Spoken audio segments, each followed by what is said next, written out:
What is going on, everybody? Zach RC here. Welcome back to the channel and welcome along to episode number 3 of my F1 23 Breaking Point playthrough. If you guys did miss the first 2 chapters uploaded in the last couple of days, make sure to go check those out before you see this one. There'll be a link in the top right hand corner of your screen now to go to the playlist. So without further ado, then let's jump right into the next chapter of the story. So several weeks later at the Hungarian Grand Prix, with over half the 2022 season now in the books and having endured more than their fair share of teething issues, Aiden Jackson and the team at Konner Sport attempt to prove the doubters wrong and make a strong statement before heading into the summer break.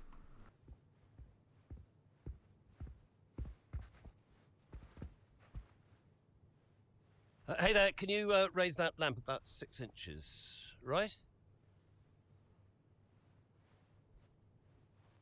Excellent. A butler should always look sharp. Oh, here we go. This is Devon's father. Okay. So, at what point in the 22 season was it clear to you that the team was struggling? well, right after the Hungarian GP. I may only be the money, but even to me it was obvious. The whole thing was a shambles. Yet again, Konner Sports Jackson and Butler battling it out on track. It seems as Hang if on, they... 2 seconds, Nat. Okay, Devon, Aiden's lapping faster than you. I need you to let him pass, please. Devon, do you copy? Listen to me, I need you to let Aiden pass now. Butler just completely blanking the order there. Seems like he didn't even acknowledge it. Too true, but as you can see, no way through for Jackson. No way at all. This Konner Sport rivalry is getting heated on the track here in Hungary.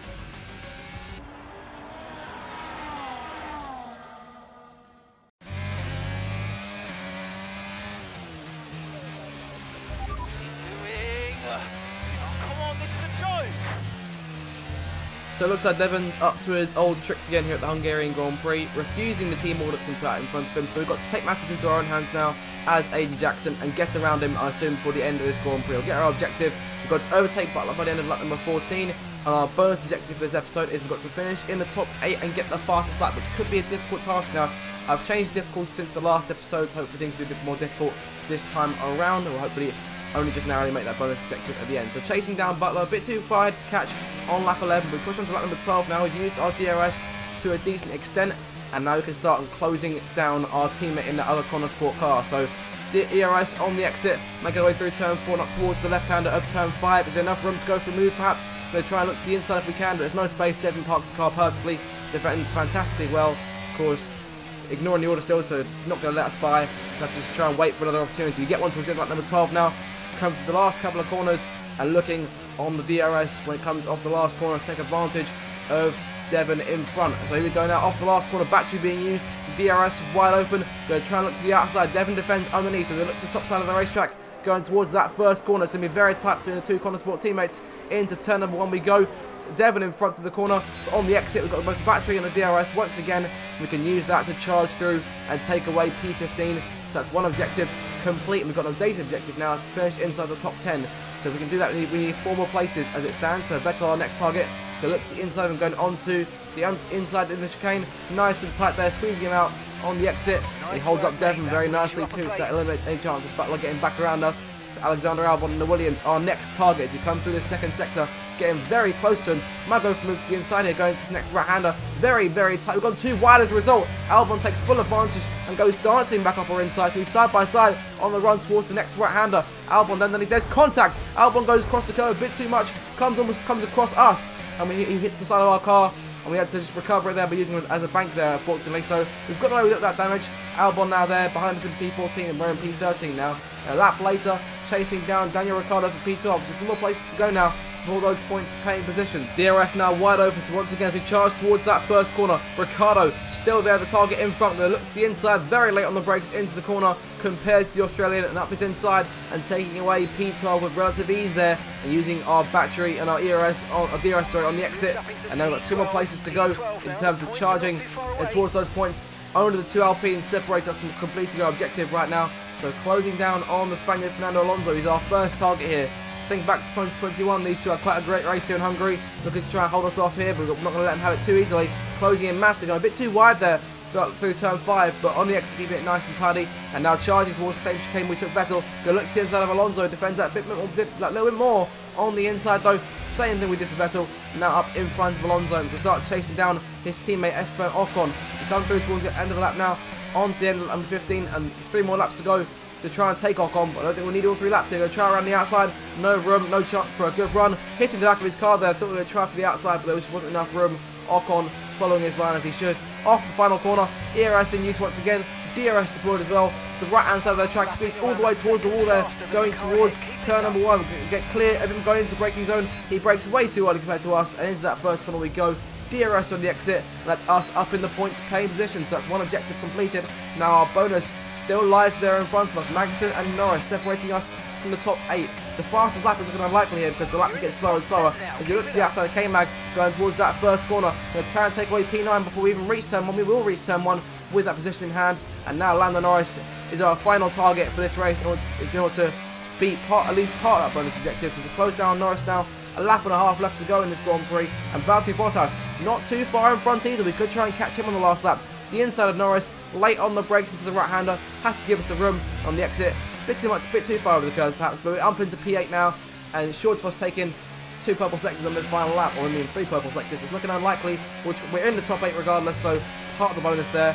I'm going to go to the outside of Bottas here. A bit of contact there. We tap his back rear wheel going towards turn 5. Look for a room to the outside. Look to the inside now, and it's only just enough room. We've made a collision with him, so there'll be a warning for us there, but honestly, not too fast in that respect. Managed to get around him with ease there. So we're up into P7, and that's where we'll stay. So we come to the last corner here to complete the 3rd objective, the 3rd chapter of this Breaking Point story, taking advantage of Devon being selfish as usual, and now taking away P7 as a result. All right, race over. Take care of the car on the way in. So Max, who else out there deserves a mention today? Well, I feel like there are a couple, but let's start with Aiden Jackson. Couldn't agree more. Jackson had a brilliant race, didn't he? Yeah, we know Konner Sport has struggled all season. Jackson's done really well today, and that's in spite of the problems with his own teammate. Even before they became teammates, these two had their fair share of run-ins. It's a fascinating rivalry. You can't take your eyes off it for one moment. But nonetheless, some much-needed points today for Konner Sport. Well, a good race out there again today, Aidan, but what we do all want to know, what exactly happened with Devon? It sounded like he completely ignored a direct team order. So thanks to our performance, that is at level 2 now. We've got a fresh answer there. And I don't think he was out of order given the situation, the fact that obviously the team order was there. Yeah, what do you expect? It's Devon. He was out of order out there. He really needs to rein it in. He's not the only one driving. I'm sure the team will have a lot to say about it. Well, he did certainly seem to cause you some trouble out there today. And after that, and what happened in Canada, what would you say to those wondering if the old Jackson-Butler rivalry is well and truly back? To be honest here, since we've already fired a shot at Devon in the last question, I think we'll just keep on going, keep on firing shots. I think the bigger problem is that Devon will never change. Devon only cares about Devon, and I'm not going to bend to that. So call it what you want. So issues with Devon aside, how do you feel it went out there today? Do you think the team will be pleased with your performance? Alright, so obviously we got 1.5 objectives there, so there's room for improvement. We're going to try and swipe the fastest lap. It was a good result, for sure. But to be honest, Natalie, there's always room for improvement. I'll be studying all of the race footage and looking for new opportunities. The team will be doing the same with the car, I'm sure. So you mentioned the car there. In that regard, Konner Sport's not had the easiest of times so far this season. Has that all been sorted? Are those reliability concerns well and truly behind you? And obviously the performance stats also brought up another answer for us, so we'll use this one. Seemed quite accurate. I hope so. I mean, today was good. Yeah, there was no issues with the car. It's always difficult when a driver brings everything they've got and the car lets them down at the last minute. But, you know, I've been told the team has got it all under control, so yeah, we'll see what happens in the next few races. Thank you so much for your time. So a controversial interview for made in there in some respects. So despite Devon's lack of cooperation during the race, Aiden still managed to get past his Konner Sport teammate and secure points for the team at the Hungary ring. Okay, I'll leave that in your capable hands. Devon, you had a problem with a team order today? Didn't happen. What?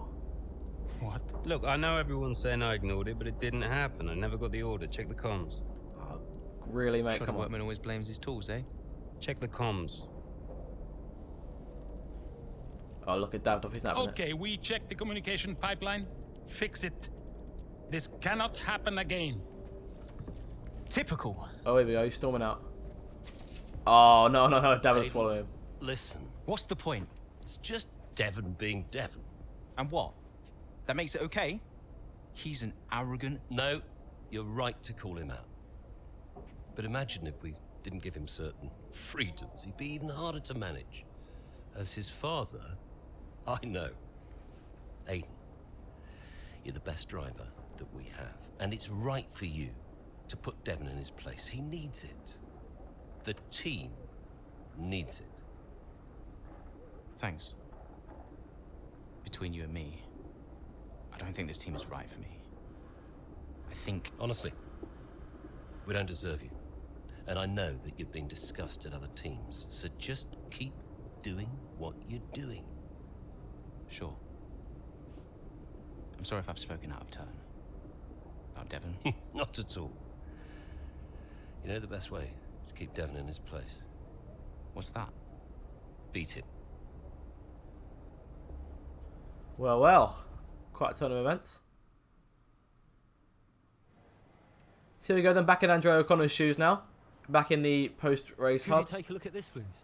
Oh, a couple of questions for us. So, Konner Sport have been contacted by a film production company. They're currently in the pre-production phase for the latest installment in their ever-popular Throttle Zone movie franchise and want to offer a cameo role to one of our drivers. So we've got to make the choice here between whether we take whether they let them take Aiden, take Devon, or decline the offer completely. So this is an exciting, slightly different one that we've seen. There's not many films like that nowadays in terms of racing. So it'd be either Aiden or Devon in that respect. Of course, honestly, we could decline it. We could do that because obviously we need full focus on the team from where Andreo is concerned. But to be honest, I think it'd be a good idea to have Aiden doing this sort of thing. Just because he's down a bit right now, so it could serve as the ego boost that he might need. So we'll pick Aiden, and I think that'll be good for him. So we're looking now to next question. When challenged by the press about disregarding the team order during today's race, Devon went public with the comms issue. We're now being pressured for a statement. What is our response? We can either confirm that it was an issue with the comms. We can deny it, say it's Devon's going off on one, that he's not really, it's not correct. No issue with the comms, just keep him in his place. We can be cautious about it and just say that we might have to say we're checking things over, just making sure that we're looking into it, just so that everyone knows that perhaps we don't even know ourselves what the issue is. I think that'd probably be the smart thing to do in this case. And in terms of Devon's over from us from the last episode, the team building days back at the factory went ahead as planned. We've received some really positive feedback from those in attendance. We noticed there were some very disappointing grumblings online about the fact that Devon's promised tour never went ahead, but they're dying down now. So everyone seems to have moved past that, which is very, very good to see. So we'll push on forward now. Just looking through the rest of what we have to offer here, so that in terms of news and socials and all that stuff. So looking into those news articles here, our performance level is now level 4. Our reputation's gone down thanks to Devon's over from us, but our performance has gone up as a result. So the breaking news in the Hungary ring was someone social. Oh, hello, never mind. Got a phone call. Oh, this from Davidoff. Okay, let's answer this quickly. Davidoff. So, I had a word with Aiden. And? Nothing to worry about. Don't think there'll be any more problems. What did you say? Doesn't matter. We level with each other. Just leave Aiden to me from now on. And what about Devon? What about Devon? We both know it wasn't the comms, right? Andreo, listen. Devon may push his luck from time to time, but I won't have his integrity questioned. If he says it was the comms, then you know what to do. Yes? Right. Sure. I'll have them checked again. See that you do. Well, that got very, very tense for a moment there. Davidoff trying to keep Andreo in line. Obviously not allowing Konner to question his son's integrity, as he said. So they'll check the comms over again, but to be honest, from where I'm sitting, it does feel like Devon's just playing everyone in the team. And there we go. We got an article here based on our interview answer. So Butler and Jackson are back on. It's official, confirming what many have suspected all along. The behind closed doors, all is not well in the Konner Sport camp. Devon cares about Devon's first, and I won't bend to that, exclaimed a furious Jackson when pressed on their old rivalry, which marred much of the 2021 season had indeed returned. Oh, so this is... I like this. I like that our interview answers now impact the actual articles we read and the social media posts I assume we read as well. So we've got one here from Vettel announcing his retirement. Of course, a lot of this impacts obviously real world news from last year. Some will get Alonso to Aston Martin as a result of that. So there's the headline. Silly season begins. So Aston Martin announced the signing of the one and only Fernando Alonso, replacing the retiring Sebastian Vettel. Also mentions Oscar Piastri down there before all that controversy went down. So I wouldn't be surprised if we see an article about that later on in the series. So looking on social media here, so same thing in terms of the article in terms of our social media answers now. So anyone with the icon on this right hand side will be impacted based off of what we said. So people making their reactions to Aiden's response to Devon ignoring the team order. Notice Davidoff Butler's in attendance today. No wonder Jack Devon's playing up. Natalie Pinkham there saying signs of life finally for Mercedes. And along bottom, I bet Andrea's wishing he'd stuck to tennis. Far less drama. I mean, it's been a very dramatic season for Konner Sports so far. Fair play to Aim for bringing in at 7th place. Calm, consistent, world-class driver racing on the wrong team, which I think we have to agree with at this point. We're 3 episodes in and things have not gone well for Konner Sport so fast. Can't stand nepotism, made me feel all fuzzy inside to see Aiden get past Devon despite his talk-to-the-hand attitude. Silly season in full swing. Who had Alonso to Aston Martin? And then we go another one response here. Jackson clearly not optimistic about the Konner Sport car. Feels he's been let down after bringing it all. Bit harsh. So we'll see what happens with the next few races. Sounds like he's definitely not expecting much. And then, well, from Coulthard, it had been a joy to watch Vettel's career about as one of the greatest of the modern era. Gutted, grew up watching his time with Red Bull for another one. One from Devon. Why should Devon listen to team orders? He's the better driver. And one from Aiden at the bottom there. Aiden doesn't need team orders to get around Bully Butler. What a pro. So I'm surprised these two aren't at each other's throats just yet, like the drivers are, which would be quite funny to see. And of course, another one about Alonso going to Aston. An update on the comms. So we double check and triple check the comms as requested. 0 problems or faults between us. I think the problem might lie with the driver. So it just confirms what might already be established, but might be obvious here. Devon is just playing everyone at this point, just saying he didn't get the message. So unfortunate there. So unfortunately, he has to resort to that sort of thing. And rescheduling Andrea's flight, Andrea's father Antonio's flight.